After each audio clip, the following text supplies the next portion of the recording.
Bonjour frères et sœurs, nous sommes encore ce matin dans l'évangile de Jean et nous allons terminer ensemble ce chapitre 11 qui nous a appris une grande vérité par rapport à Jésus. Il est la résurrection et la vie.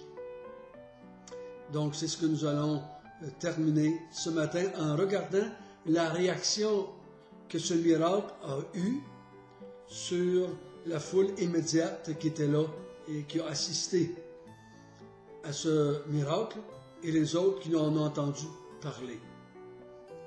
Mais nous allons commencer par la prière, si vous voulez bien. Notre Père du ciel, nous sommes heureux et contents ce matin, encore une fois, que ta parole est une lumière sur notre sentier. Sans cette parole, nous sommes sans aucune direction, sans aucun principe pour diriger nos vies, sans aucune vérité pour te connaître. Donc c'est à travers cette parole que nous connaissons notre Dieu et celui que tu as envoyé, Jésus. Donc que ton esprit puisse, encore une fois ce matin, nous diriger afin de comprendre ce que tu es en train de faire dans ce monde. Au nom de Jésus, Amen. Je vais commencer par résumer. C'est l'histoire d'une famille de 3 personnes, Marthe, Marie, Lazare. Et Lazare, leur frère, est malade et les 2 sœurs envoient des serviteurs pour chercher Jésus parce qu'ils veulent que Jésus intervienne afin de guérir leur frère. Et quand les serviteurs arrivent et qu'ils disent à Jésus que Lazare est malade, Jésus décide de ne pas aller tout de suite vers Lazare pour le guérir.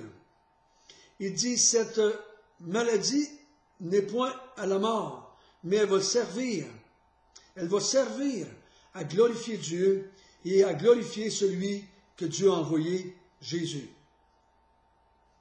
Donc Jésus attend 4 jours avant d'aller. Attends 2 jours, mais quand il va arriver, on a vu ensemble quand il arrive à Béthanie, ça fait 4 jours que Lazare est mort.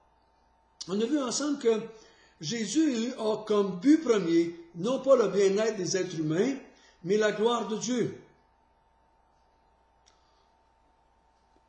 Et sa propre gloire. Il ne va pas nous éviter la souffrance, la maladie ou la mort ou les épreuves. Mais à travers tout cela, il y a un désir unique, glorifier Dieu et se glorifier lui-même.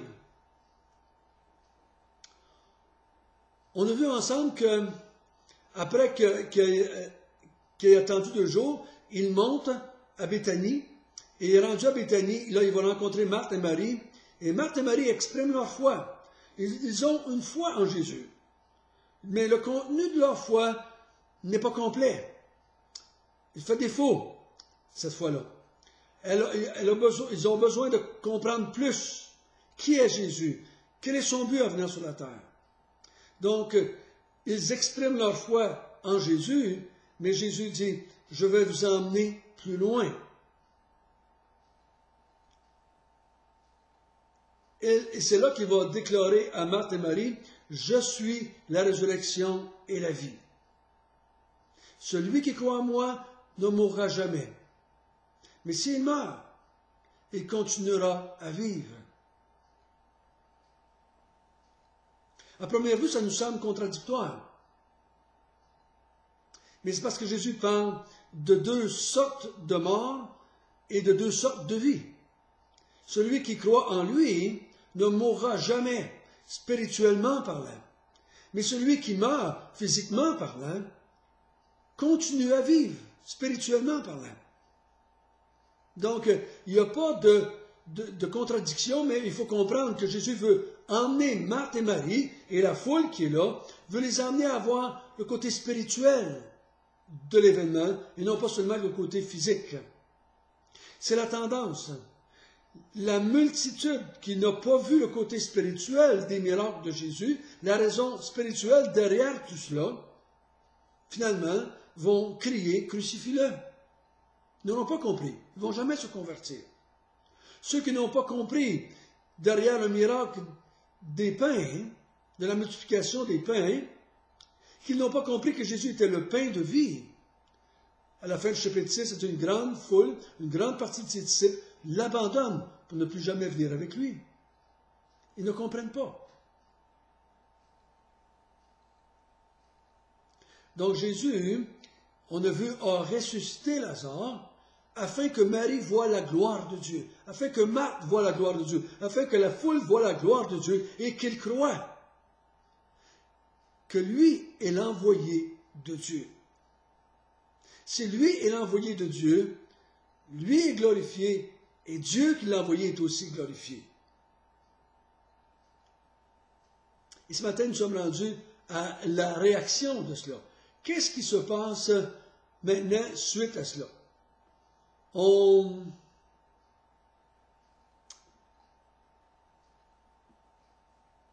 va voir qu'il va y avoir une réaction double.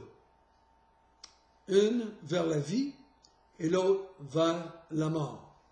Mais pour qu'on comprenne, nous allons aller lire ensemble, si vous voulez bien, le chapitre 11 à partir du verset 45. Plusieurs des Juifs qui étaient venus vers Marie et qui virent ce que fit Jésus crurent en lui. Mais quelques-uns d'entre eux allèrent trouver les pharisiens et leur dire ce que Jésus avait fait. Alors, les principaux sacrificateurs et les pharisiens assemblèrent le Sanhédrin et dirent « Que ferons-nous? Car cet homme fait beaucoup de miracles. Si nous le laissons faire, tous croiront à lui, et les Romains viendront détruire et notre ville et notre nation. » L'un d'eux, Caïphe, qui était souverain sacrificateur cette année-là, leur dit « Vous n'y comprenez rien. Vous ne réfléchissez pas qu'il est dans votre intérêt qu'un seul homme meure pour le peuple et que la nation entière ne périsse pas. Or, il ne dit pas ça de lui-même, mais étant souverain sacrificateur cette année-là, il prophétisa que Jésus devait mourir pour la nation. Et ce n'était pas pour la nation seulement, mais aussi afin de réunir en un seul corps les enfants de Dieu dispersés. Dès ce jour, ils résolurent de le faire mourir.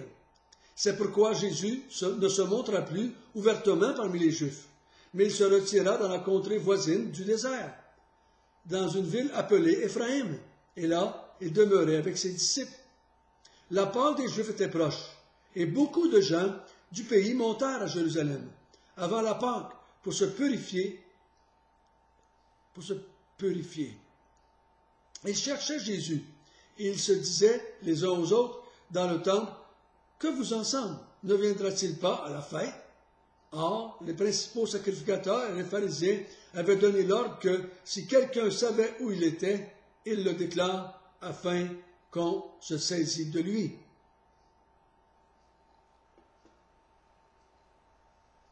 Deux réactions. Première réaction, verset 45. Plusieurs des Juifs qui étaient venus vers Marie et qui virent ce que fit Jésus crurent en lui. Le mot « crurent en lui » n'est pas toujours l'équivalent de le mot « croire », mettons qu'on retrouve dans les Actes des Apôtres. Et on voit qu'il y a des gens qui croient dans l'évangile de Jean, mais qui n'en font pas l'aveu par crainte des hommes. Il y en a qui croient, mais un peu plus loin, ils ne croient plus. Mais ici, ils ont cru. Ils ont cru que Jésus était l'envoyé de Dieu. Ils ont cru que Jésus était capable de ressusciter les morts. Ils ont peut-être cru que Jésus était la résurrection et la vie. Mais vont-ils aller jusqu'au bout? Vont-ils ajouter à leur foi Jésus mort en croix pour les péchés du monde? Jésus ressuscité d'entre les morts? Nous ne savons pas. Mais une chose est certaine, c'est qu'ils ont cru. Ils ont cru, ils sont allés plus loin dans leur foi. Et j'ai dit, et je vais le redire en s'en allant, ce que nous avons cru le jour que nous avons été sauvés, c'était très peu de connaissances. Très, très peu de connaissances. Je me suis converti sans avoir entendu parler du Saint-Esprit. Je me suis converti sans avoir entendu parler de la résurrection. Et je dis souvent que ce n'est pas de dire oui qui est aussi important que de toujours dire oui. À fur et à mesure que l'Esprit de Dieu nous enseigne, à fur et à mesure que l'Évangile se dévoile à nos yeux, à fur et à mesure que la parole de Dieu nous enseigne des vérités, nous allons toujours dire oui. Et c'est la preuve que l'Esprit de Dieu est en nous et que c'est lui qui nous convainc et qui nous illumine et qui nous guide. Ceux qui disent oui avec la chair, c'est juste une question de temps. Ils vont finir par dire non et ils vont partir. Mais il y en a qui ont cru.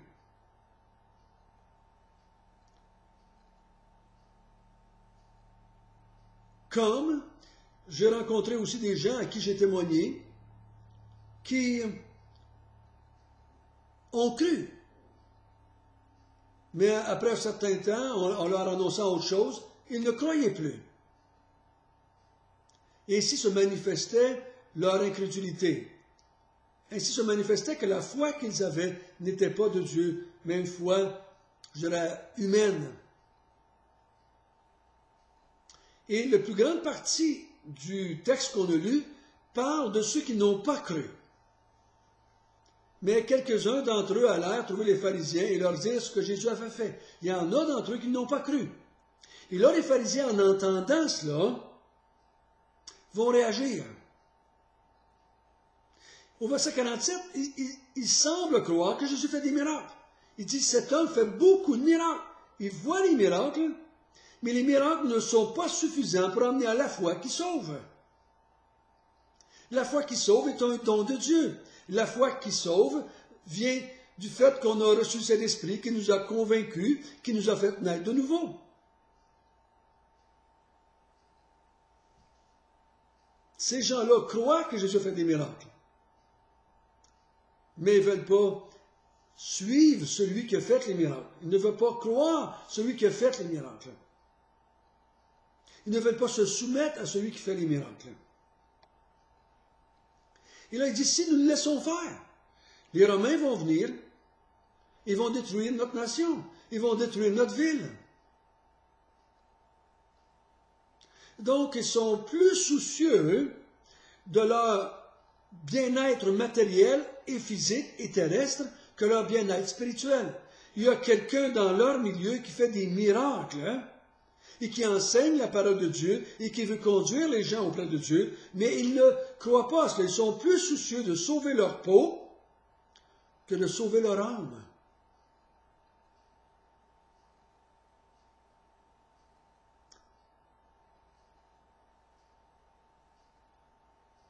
Et là, Caïphe, qui est au milieu d'eux autres, va dire une parole que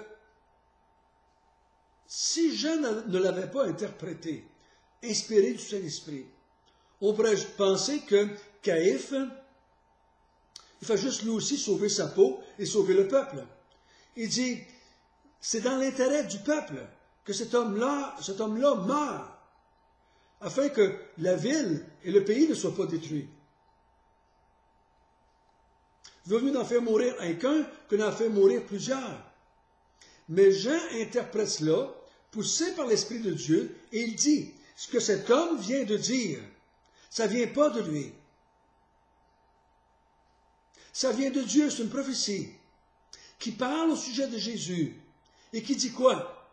Jésus est celui qui va mourir pour rassembler en un seul corps les enfants de Dieu dispersés sur la face de la terre. Ce n'est pas seulement que les Juifs, mais les gens aussi de d'autres pays. Donc Jésus est le Messie. Cette prophétie-là, cette annonce que Jésus est le Messie, mais elle est annoncée par un païen, elle est annoncée par une personne qui ne croit pas.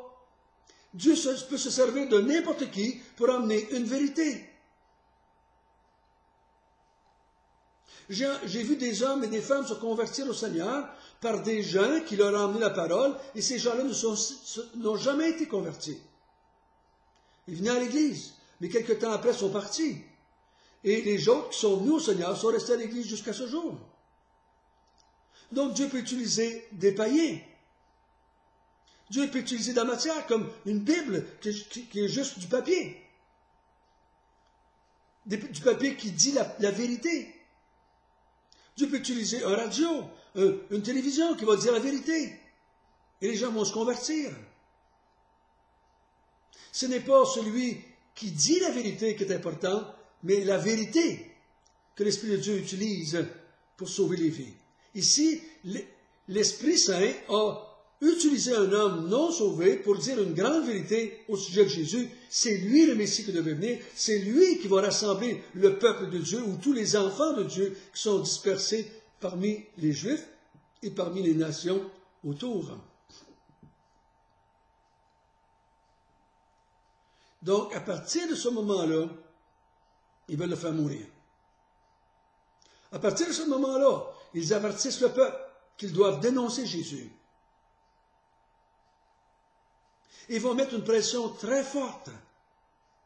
Et ça, on va voir au chapitre 12 que beaucoup vont croire en Jésus, mais ne feront pas jamais l'aveu par crainte des Juifs. Un peu comme les parents de l'aveugle-né, qui aiment mieux faire partie de la synagogue que de faire partie du peuple de Dieu. Ils ont crainte des hommes plus qu'ils ont crainte de Dieu.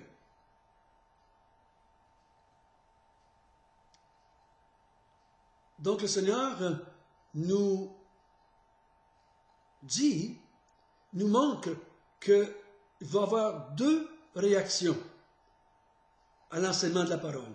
Si jamais vous utilisez Jean chapitre 11 pour enseigner à quelqu'un une vérité, cette vérité que Jésus est le Christ, que Jésus est la résurrection, que Jésus est la vie, vous allez avoir deux réactions. Certains vont croire et certains vont pas croire.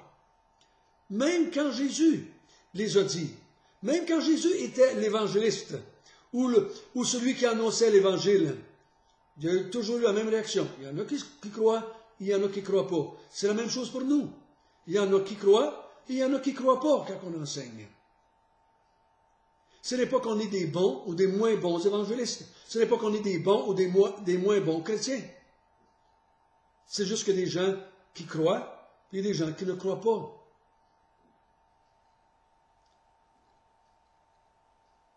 Il faut une intervention spirituelle afin que certains croient. Pour nous qui sommes croyants, nous sommes de ceux que Jésus a rassemblés par sa mort, par sa résurrection, par l'envoi du Saint-Esprit. Il nous a rassemblés en un seul corps, nous, les enfants de Dieu de la terre entière. Tous les croyants de la terre entière, peu importe dans le mouvement dans lequel ils sont, s'ils croient en Jésus, ils font partie du peuple de Dieu, du corps de Jésus-Christ ou du corps de Dieu, en une seule unité. C'est lui qui fait l'œuvre.